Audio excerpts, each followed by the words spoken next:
The first step is information. The first step is knowledge. The first step, even before that, the fundamental step, I guess, is acknowledging that there's a problem. The first step is saying, I need self-advocacy. I need an advocate, or I need to take care of something because something is wrong. That's Number one, yeah. Acknowledge the barrier, acknowledge the challenge. Got it. The second step, if you're going to go this way, is getting information and knowledge to then, and having that is the power. That is what advocacy means. It's having the power to control your own destiny. It's having the power to overcome fear, and fear is a barrier. And I meet so many people, Bruce, with disability who have a lifetime of the stigma attached to it. So it's certainly not a judgment call as a person with disability, both of us. But the truth is that I see over and over again with my clients that exact barrier, that fear of knowing more, that desire to maybe make things better, but feeling like they don't have the power. And of course, we both know that knowledge is power. And in today's society, I call IT the great equalizer, because there was a time we couldn't look things up and really research on a different level and see what's cutting edge. And that has changed dramatically with access to computers is one way. And I know that for me, IT has been a great equalizer in terms of my understanding my disabilities and what's out there. Now, we know there's a lot of stuff on the internet that isn't accurate. I'm very careful about what sites I'm looking at. I don't think, Acme Medical is where I get my information, but certainly there's some great sites, and I see that as one step to get there. But let's make an assumption. Let's take the next step. We know that there's an issue. We know that we need to understand our disability and get more information because we accept knowledge is the first step towards power. And self-advocacy really is about power, empowerment.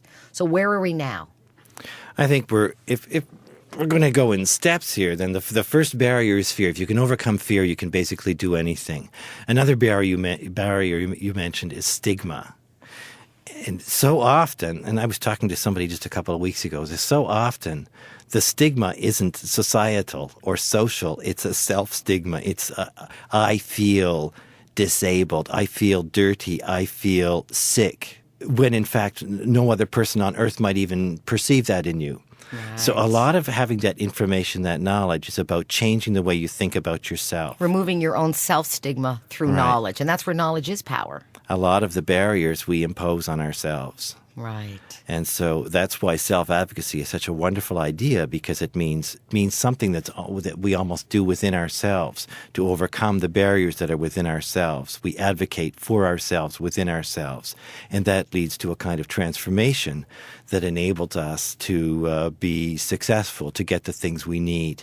To reach out. So not just internally, but take the next step of actually advocating on our behalf with others, because we've overcome the fear. We understand the issues. We understand ourselves, and we're ready to take that step to really advocate. And I know you've got some great personal experiences around your own self-advocacy in the process, and I'd love you to share a little bit of that. I want to just go back a step, though, because, when I do that. I push you around a little bit. You push me around a lot, but I'll tell you, I think when I got sick, there was no such thing as Google. So another important part of developing the resources you need to empower yourself with information, with knowledge to overcome fear, is to talk to other people that are either in the same situation you're in or who have been, or people that might potentially be able to provide solutions based on their own experience or on the experience of family members. So it's not that you can Google your way to liberation. Correct. I wish it were that easy. It isn't. And to work with people, to talk with people, and to find people who say, it wouldn't be necessarily such a bad thing if you took a medication vacation, for example. Whereas your primary care physician might think it's a terrible idea, you might be able to talk to someone else who says, no, that's not a bad idea.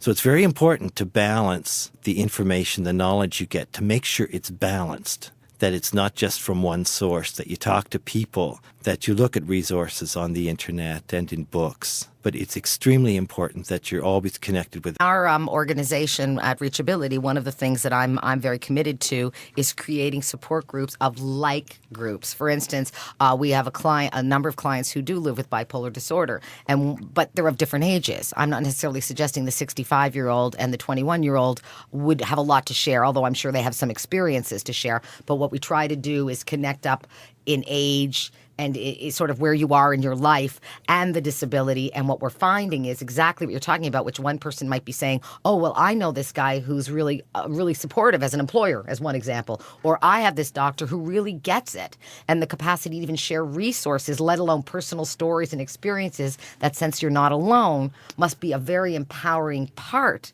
of the road to being a successful self-advocate. Because we can talk about self-advocacy, but what I want to talk about is successful self-advocacy. I'll tell you one thing that's critical in this process of gaining control over your life, of that self-advocacy, and that is using what you have to help others.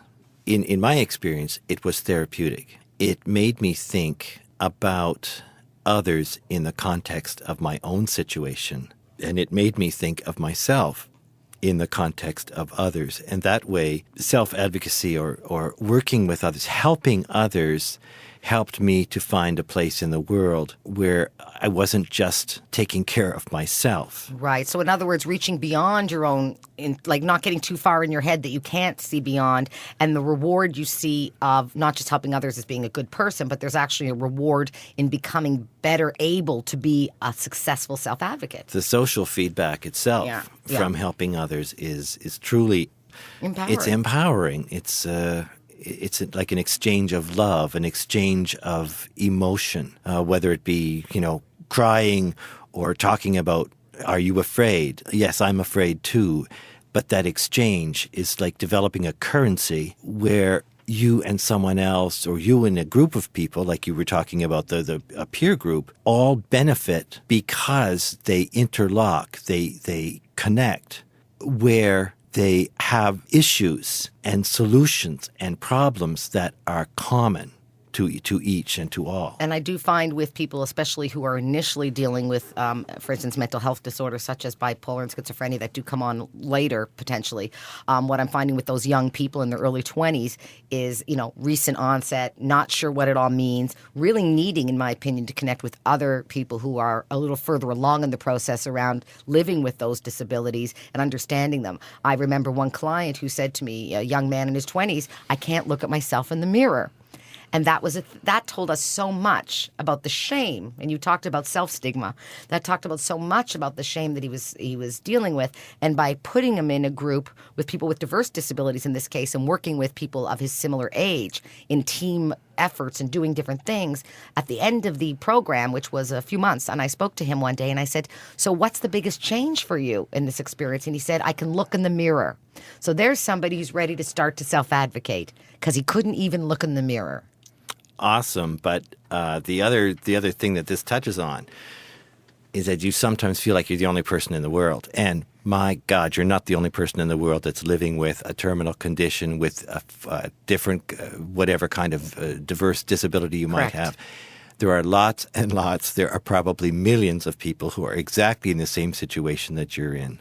So indeed, one of the biggest steps to move forward is to get over that barrier of self-stigma, and the one that you've actually called it shame in the context of your bipolar patient. But it's a matter of getting beyond that, being able to look in the mirror and say, you know what, you're fine. And by the way, you're not the only person in the world who lives with bipolar disorder. It's very, very wonderful to be able to position yourself in a social context.